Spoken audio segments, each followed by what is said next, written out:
Okay, as we continue our discussion of signs and symbols and how they evolved and all the different languages that came together to create them, one of the very interesting stories, historical stories, is that of the Rosetta Stone.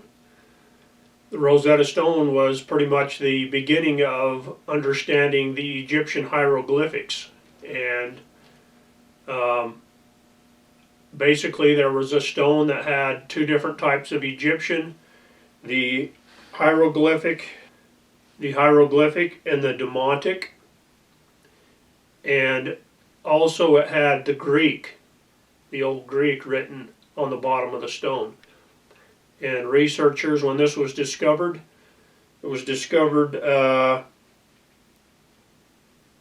basically it was a stone with a royal decree issued in Memphis, Egypt in 196 BC during the Ptolemaic dynasty in behalf of King Ptolemy Epaphus. The top and middle texts of the stone are written in ancient Egypt using hieroglyphics and demonic script, while the bottom is ancient Greek. This makes a Rosetta Stone the key to deciphering the Egyptian scripts.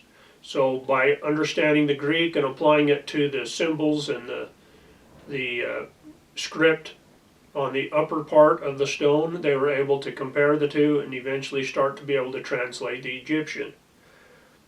This Rosetta Stone was probably first displayed in a temple, possibly at Sais. It was probably moved in the late antiquity or during the Mamluk period, eventually used as part of the construction of the first Fort Julian near the town of Rashid, or Rosetta, in the Nile Delta. It was found there in 1799 by French officer Pierre Franciscus Bochard during the Napoleonic campaign in Egypt. When the British defeated the French, they took the stone to London under the capitulation of Alexandria in 1801. It has been on display since 1802 at the British Museum. And then later, through the efforts of scholars Jean Francis Champollion and Thomas Young, the Egyptian writing or language was rediscovered. And today, I think they've pretty much figured out all the Egyptian hieroglyphics and what they mean. But it was a very complicated and tenuous process to rediscover what this Egyptian hieroglyphics meant. It just goes to show how difficult it is to translate and understand the Native American petroglyphs found all over this country that have so many different influences. And then when you take into account the use by the Spanish, the Jesuits, that were French, Spanish, and Portuguese, and all the treasure symbols and stuff done by the KGC, the Knights of the Golden Circle, and anybody else that hid a treasure or cached something, you see it's a very complex and tenuous to try to understand all these things. And in some cases, they have their own unique meanings ascribed to them. There is not a standard meaning. In some cases, there may be somewhat of a standardized meaning. But I think in most instances, you have to really use your head and try to figure out what some of these things mean. I'm going to go over some of the signs and symbols that I have figured out, or I am fairly confident that I understand.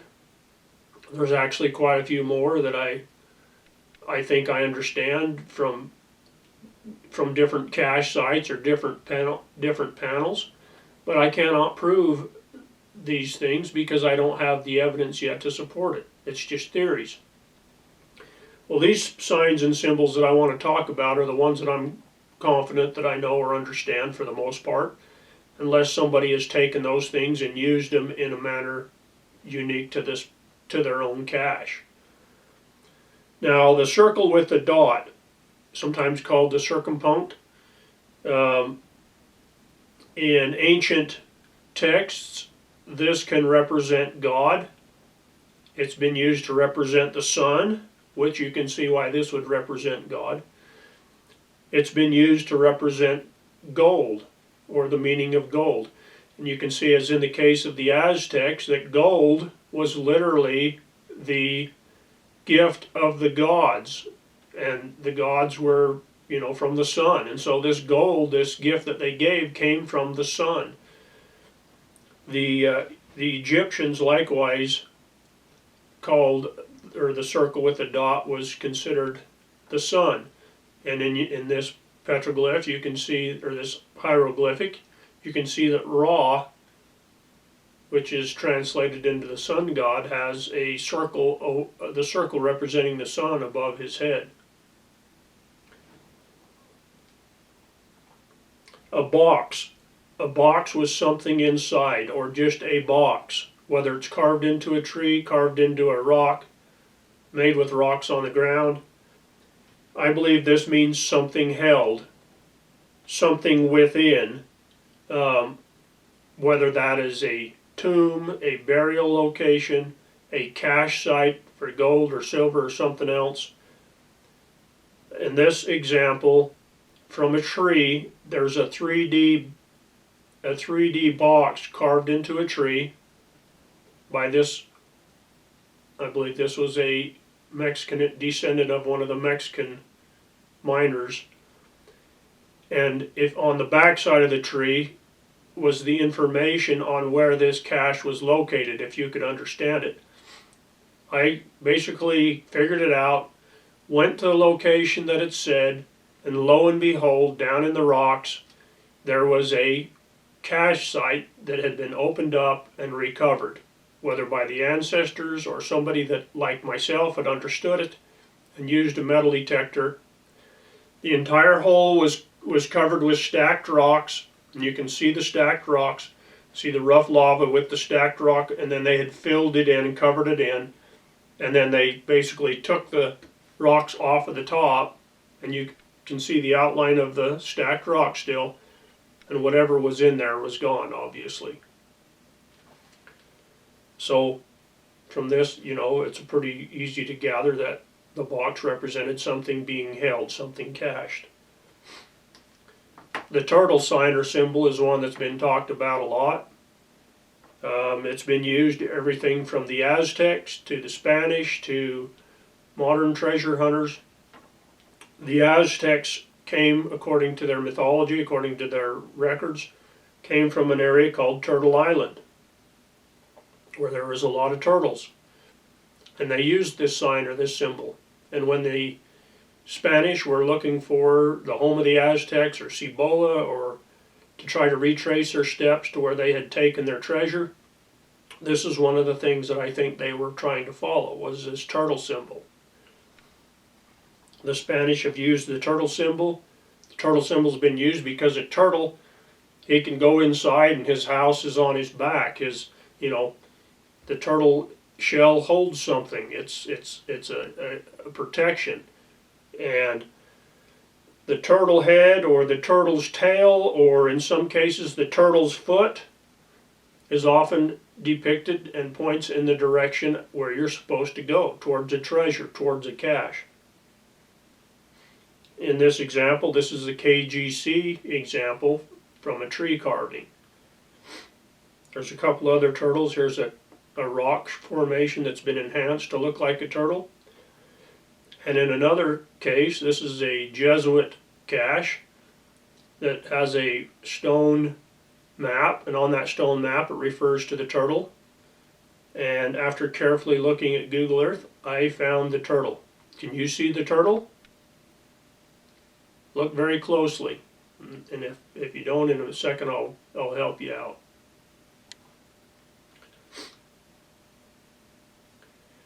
The owl. The owl is wise. He can see in the dark. He's very observant. The Native Americans considered him supernatural, gave him supernatural powers. The owl has been used in tree carvings and rock piles and all kinds of symbolism. I believe that the owl is used to look towards or to see the cache, or to see the site that you are supposed to be looking at. In the Forrest Fenn chase, one of his clues in his poem was, if you've been wise and found the blaze, look quickly down your quest to cease. Well, when I found the location where the Forrest Fenn treasure was cached, I found the owl, and the owl was looking directly at the cache location. It was looking down towards a blaze, towards where the cache was found. Just a note on that, the Forrest Fenn collection was recently purchased at auction. They auctioned it off. And one of the things that is supposed to come out in a year is the biography that was written and put in the little bottle and sealed with wax. And that biography, according to the person that bought it, is supposed to be opened and read within a year. And so I think that within a year they're going to give, hopefully, the location of where it was found. And if I were a gambling man, I'd put a lot of money on the location that I believe it was found in the old area of Elwood, up the East Fork of the San Juan. The sword or the knife, where the knife blade is used as an object to point or direction. It's a directional sign. It's also a warning, because the knife is a weapon. It's a symbol of the army, the military, the king, or even a mission. It shows authority. It shows that the treasure is guarded or protected, but it also acts as a directional sign. Now, as I mentioned earlier, I believe that the mission, or the king's caches, when they use symbols like the knife, for instance, it pointed in the direction. But I think an individual miner or person that wanted to use or change that symbol for his own means or method could actually have the direction come off of the hilt, pointing the other direction, or off one of the sword's tang, so that it could point either direction. So I think in many instances the sword direction could actually be deceptive. And here's an example of a sword. It looks kind of it looks a little bit comical, but I think they did that on purpose to kind of hide what it was. The cross.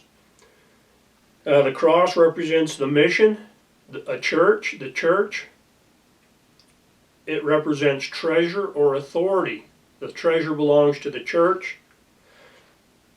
It could pertain to the king. I've seen instances where there's a heart, and inside the heart there's a cross. And so that could mean that it was protected by the crown as well as the church. It means protected or sealed. And here's a few examples of the cross. And then the next symbol, which is closely related, that I mentioned earlier, is the crown or the heart, which represents a king's treasure, or the king's fifth or quinto. And I think this is also a warning towards other miners or Spanish or whoever finds it, that this site belongs to the king, not to mess with it. It's identifying it as the king.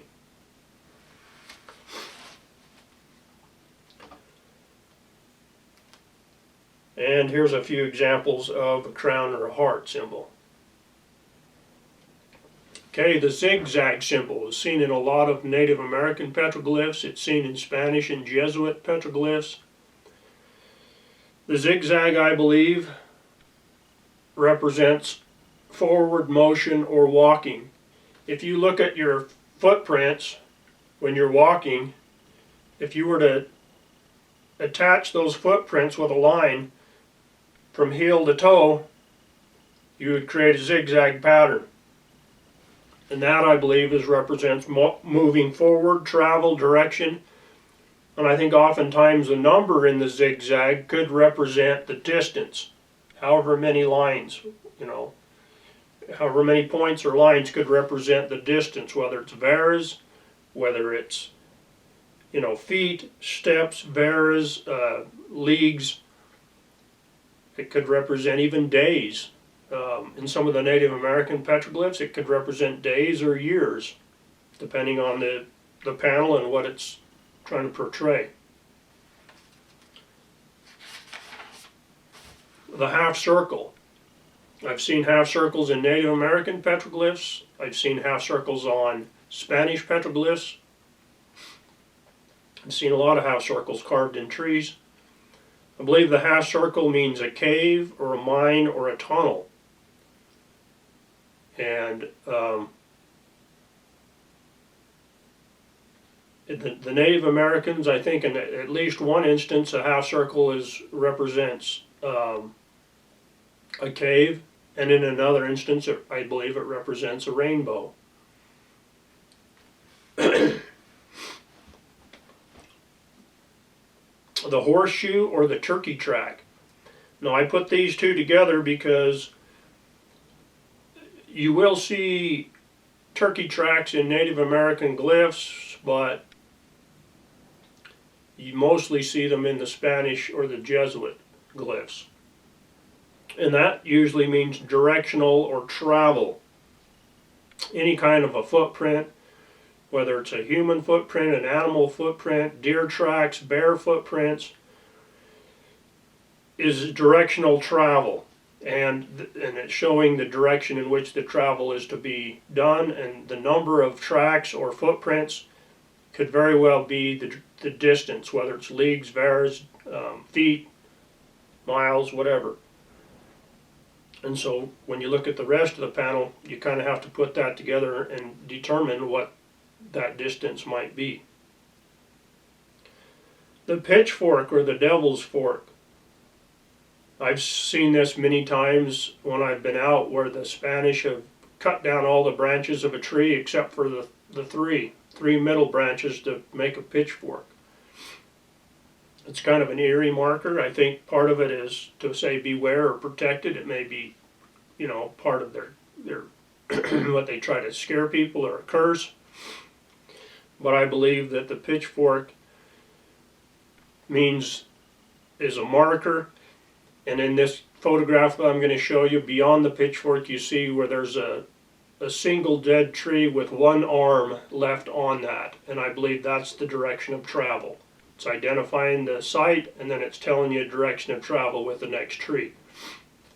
My father and I, in one instance, we followed trees where the entire tree had been cut off except for one branch on the tree, and we followed these markers for many miles until they just seemed to disappear. There were hundreds of trees where all the limbs had been cut off except for one. We'd follow it in that direction, we'd come to another one, all the limbs cut off but another one, and it'd take you into another direction. Someday I'm going to get back into that area and see if I can take it a little bit further, now that I understand a little bit more what I'm looking for. That was, 30 years ago, when I was just a kid. Spirals or concentric circles. There's a lot of petroglyphs where they use spirals or concentric circles. A lot of Spanish glyphs do that as well. I believe that they mostly mean go up or go down. They could mean go left or go right, or they could mean to go within. The number of concentric circles within the main circle could represent depth or distance. As you can see from certain petroglyphs, as from the picture, that when they start out at the bottom and they go up, that means go up. When the line starts at the top and goes down, it means to go down from that location. Numbers. Now, you don't see numbers in the Native American in the traditional way, written numbers, but you may see dots or slashes, lines. And this could indicate the number of people, the number of steps, the distance, the depth. It could mean a lot of different things. The Spanish often used Roman numerals, and sometimes they used actual numbers. But very often, along with those numbers, they had other little symbols, whether it's an equal sign or some little sigla or something that indicates either a multiplication of that number or usually it's a multiplication of that number, like an equal sign could be times 2. I've seen a little squiggle line that means 100. It could mean times 100. And normally this is going to be in varas. Leagues is, I say leagues in some of these meanings, but leagues is a long distance. It's like comparable to our miles. And so I think most times you see these signs and symbols with numbers or distances that has to do with leagues, especially in the Spanish. Now in the Native American, they probably used paces. Who knows whether it was the distance from their arm to their elbow or one average foot pace. And so now we are at arrows, usually mean travel this direction. The Native Americans used arrows to indicate, an enemy, enemy's number, the direction to the enemy. The dots or other symbols used in conjunction with the arrows could delineate how many or the numbers. I think in the instances of the Spanish, the arrow means go in this direction. And 2 arrows could mean go this direction 2 times this distance, 2 arrows. The sun symbol. The sun symbol could indicate gold. It could indicate a hole, a hole in the ground with lines radiating out of it. The Spanish have used that. With the hole with the number of lines could be the depth. The depth, the shovels or the depths down. And so the sun symbol means, could mean gold, and the half sun symbol could mean a rising sun go to the east, or a sun symbol underneath with the rays could mean the setting sun, go to the west.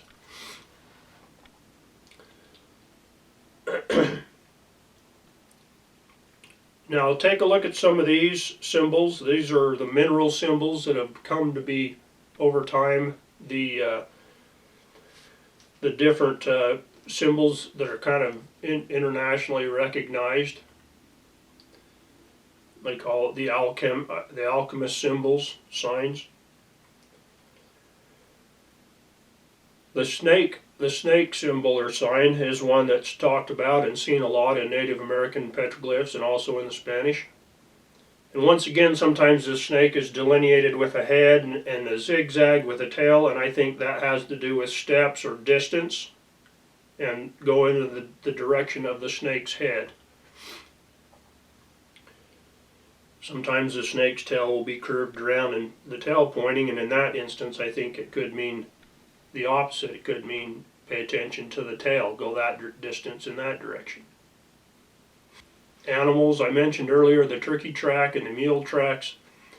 Animals could also be used, they're used by the Native Americans as well as by the Spanish and other groups to show direction, to show travel. Some of the Native Americans could be hunting scenes, but for the most part I think it means movement, travel, and going in one direction. The number of tracks, if they show tracks, footprints, or animal tracks, could be significant. That could indicate distance, time, or distance. In Native American petroglyphs, you'll see, bear tracks, you'll see human tracks. I think in some instances, for instance, the bear tracks, it could mean danger, this direction, it could mean enemy. Or it could be like the deer tracks and the turkey tracks, it could merely be directional. You just have to look at the panel and try to figure it out. I've talked about before the cat face symbol. I believe that the cat face symbol is a warning or a protection or a curse, and it's usually looking towards and guarding the protected site. And in the Portuguese and the Spanish, there was a curse that, when they would have to leave the site, a mine or a mission, these superstitious miners would put a curse on the site to protect it, so that only they had access to it to guard it with the spirits. And then they would leave this cat face symbol of the eyes and the whiskers and the cross to prevent other people from being able to access it or to get to it. So anyway, there's just kind of a introduction to some of the signs and the symbols. There's a lot of books out there that you can read and research and that you can buy and look at. And they may have some accurate information inside the books. The thing that is going to determine the signs and the symbols is being able to prove them. And the ones that I've just talked about are the ones that I feel like I have been able to prove through my exploration, through my research, through the photographs that I've presented, and through what we've actually found when we've followed these things out. And so in this case, or these instances, we were able to interpret what these mean. You know, we come to a sign that shows a half circle and on a tree or in a shape on the ground, and it has a dot in it, kind of looks like a bell or something, but it looks like a cave. And then it has a distance, and you go that distance, and all of a sudden here's a little cave. You know, as I mentioned in the sign, the square, you know, where I followed the cache symbol of the square of the box and found the rocks where they had pulled the cache out of the ground.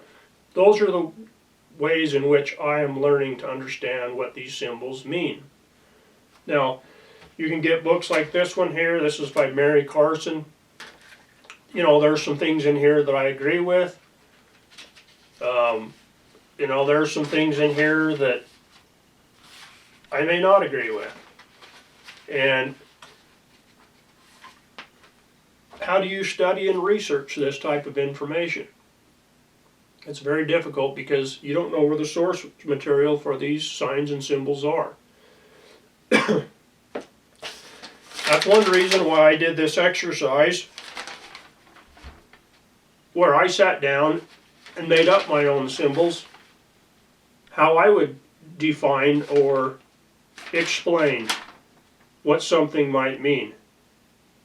And from this exercise, I was able to understand a lot more about how signs and symbols could be made, and it gave me a big insight into some of the things that I'm finding on the cliffs, on the ground. And so this is a lifelong approach, a lifelong pursuit to be able to figure these things out. And every time we find something or a new panel or a new little symbol, we're able to take what we know, and add a little bit more to it. If you have any observations or things you've learned about signs and symbols, please leave it in the comments below. If you like this video, please share it. Please subscribe if you're not a subscriber. And together we can understand and take these things further into our research, into our treasure hunting. Thanks. Have a great day.